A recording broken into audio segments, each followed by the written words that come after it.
Good afternoon, guys. Marshall here with Heal Your Codependency and your 3-minute update. I want to talk a bit about these two commitments we need in our world to actually transcend our codependent behaviors. I use transcend as a way of describing that we're stepping out of them. We're moving into something else in our reality, some other behavior, some other way of meeting our needs. Because the first thing with codependency we have to understand is that it's actually a strategy. So in the codependency healing system that I teach, we talk about how codependency is the best way we knew how to get 3 really core needs met: the need for safety, the need for connection, and the need for self-worth.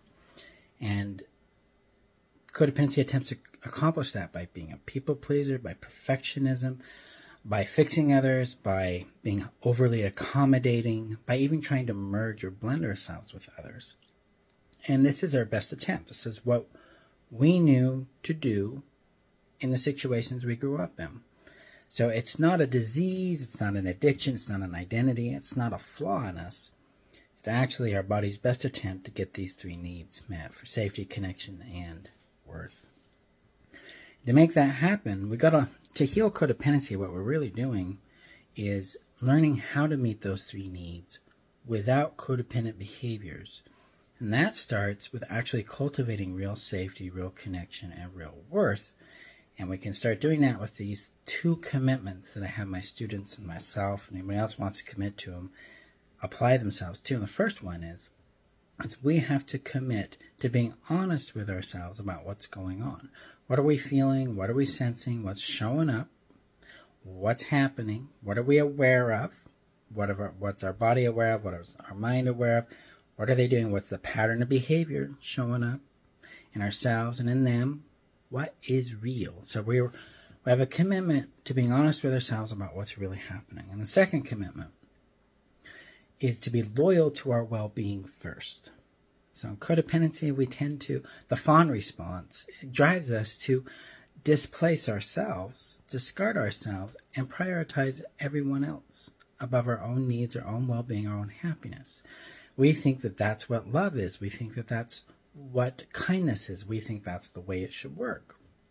In reality, real love has boundaries. Real love has priorities. Real love says, I matter too, and it respects the autonomy of self and others. It's like, hey, yeah, you can do that. You can go and build your own world, but I'm going to build my own too. It's not competitive. It wants to be cooperative. It wants to be interdependent. But it's not going to put itself last in order to put someone else first in a way that harms itself. So loyalty to our well-being is an essential practice in accomplishing freedom from codependency and creating more safety, more connection, and more worth in our world. So these 2 commitments, they're going to help you change your life by helping you orient back to yourself, prioritizing yourself properly. And that helps you prioritize the relationships, the people, the goals, the purposes, the things that matter to you in life in a more effective way that adds to your well-being and happiness, lowers the distress and pain in your world, and increases the peace and joy you get to experience. So that's today's 3-minute insight that went over 3 minutes. If you want assistance in making this happen, come join me in the 8 Factors That Heal Codependency workshop starting on Saturday, or jump into the Codependency Healing System that starts in 2.5 weeks. Check the link in my bio above for that info. Otherwise, I will see you guys in our next 3-minute insight. Have a great day, guys.